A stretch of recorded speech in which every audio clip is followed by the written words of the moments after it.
Hello everyone. Let's talk about faith. So, what is faith? Faith is the substance hoped for, and the evidence of things not seen.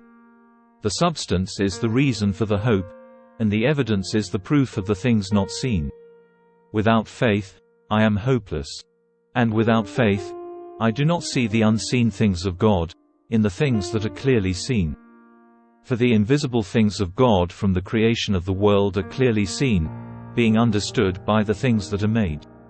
The invisible things of God is His eternal power, the very power that created the heaven and the earth, and all the things therein. So faith is the understanding of the unseen power of God, through the visible things that are made. Let me give you an example. A bird is the evidence of the unseen power of God which created the bird. The bird is clearly seen. It is visible. On the other hand, the power that created the bird is invisible. It is unseen. Faith is the understanding that the visible bird was created by the unseen creative power of God. Another example, a living human being was created by the breath of God. It is the unseen breath of God that created the visible living soul. The earth is supported by the word of the unseen power of God. God always gives us sufficient evidence in order for us to believe in His word, which is His eternal power. So, how does one have faith in God?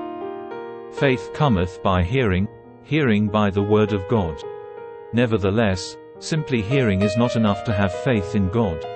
One must hear and understand that which he has heard. Let me give you an example. When Christ bid Peter to come, Christ was walking on the water, while Peter was in the boat. For Peter to obey the word spoken by Christ, is for Peter to walk on the water to go to Jesus. We all understand that no man had ever walked on the water nor will ever walk on the water by his own power. And yet, Christ bid Peter to come to walk on the water. The power that uphold the earth in space is the same power that would uphold Peter on the water.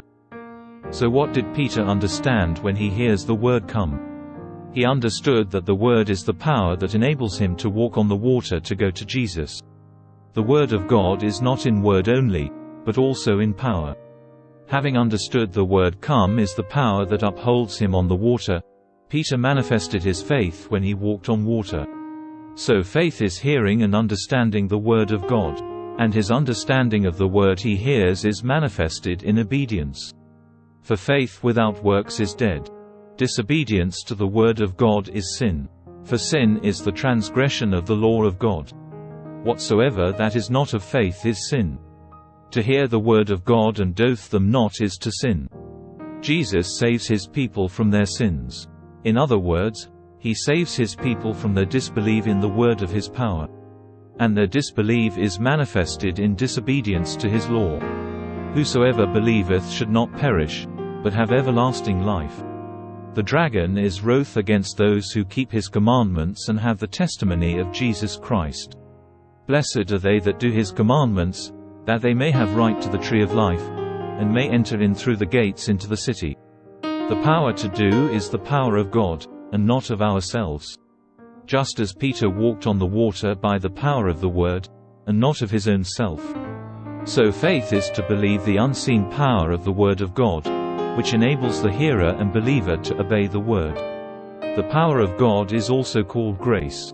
Everyone who believes is saved by grace through faith. Obedience is the manifestation of the unseen power of God. Obedience is the visible manifestation of the invisible power of God. The grace of God by faith is received for obedience to the word of God. When the Son of Man cometh, shall he find faith on the earth? We understand that Christ upon his second coming will not set his feet on earth, but will call those who are faithful to his word to join him in the clouds of heaven. To go up into the clouds to meet Jesus in the air, is no different than for Peter to walk on water to go to Jesus, which is by faith in the power of his word. To find faith on earth is to find those who are faithful to his word on earth.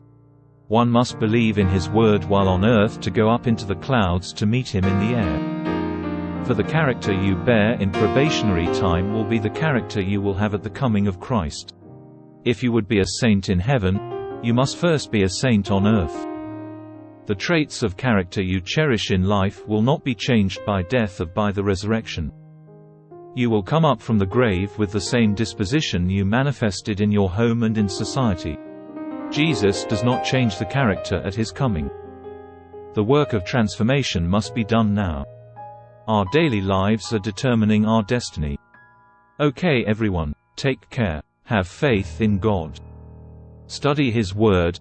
Behold the visible tokens of His power in nature, for nature testifies of His power.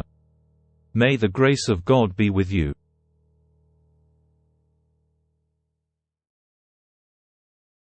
Trust not in self, but trust in God. This is the measure by which we are judged in the sight of heaven. Our faith in God.